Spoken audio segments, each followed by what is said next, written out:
التينيجرز بقى بيعملوا بلاوي، المراهقين مخهم في البلالة. 3 مصايب سمعتهم ومش من حد غريب، ده من خالتي. ولادها ابتدائي واعدادي، في مصايب بتحصل عندهم في المدرسة. اول مصيبة ودي لاحظتها بقت ترند، تشارلي. لا وطلعوا لها طريقه جديده كمان. الولد ابن خالتي بيحكي لي يعني الولد 5 ابتدائي مش عارف يعملوا دم ايه ويكتبوا ايه على الحيطه ويضرب صاحبه في منطقه مش كويسه، تشارلي تشارلي ار يو هير والكلام اللهبل ده، ويتقفشوا في الفصل يروحوا الحمام، ويتقفشوا في الحمام يروحوا مش عارف ايه، مش عارف مدرسه فين في الشرقيه والاسماعيليه ومدارس كتير كده. قعدت اسمع حاجات غريبه عينهم تغمق وتنزل دم. انت مش تهدى غير لما تتلبس. العيال بعد ما بيلعبوا اللعبه دي بيبقى سلوكهم عدواني حتى لو ما جرالهمش حاجه، بيتصرفوا تصرفات الناس الملبوسه.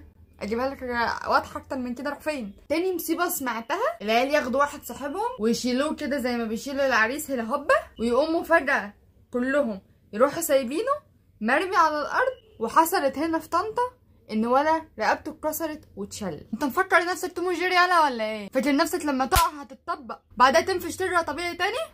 مش هتتكسر؟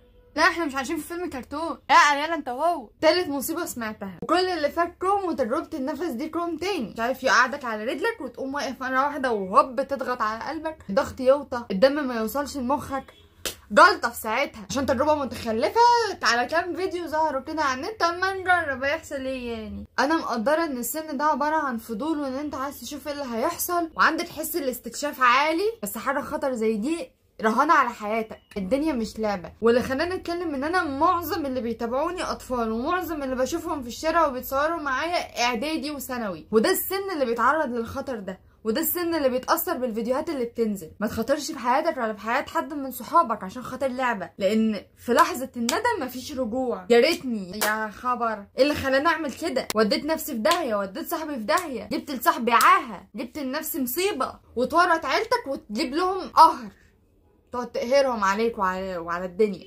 مش ناقصه هي. اعتقدش ان انت هتبقى مبسوط لما تيجي تقول لنفسك كده.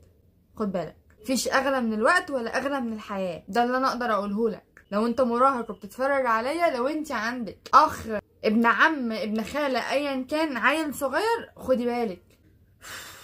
من فضلك حافظ على نفسك، من فضلك حافظي على نفسك. مش هقعد اقول يا اهالي وخدوا بالكم. انا اصلا اصغر من ان انا اقول يا ماما ويا بابا اعملوا كذا وما تعملوش كذا. بالعكس انا اللي اخد النصيحه منكم، بس بحاول اوعي على قد ما اقدر اللي بيحصل في اللي احنا فيه ده. اللي سمعناه ما كانش هين. ده حصل لناس قريبه مني وكانوا هيروحوا في داهيه فعلا. لولا ستر ربنا كان جرالهم حاجه. خد بالك انت بتتفرج على ايه، خد بالك بتتاثر بمين. مش اي حاجه تشوفها تقلدها.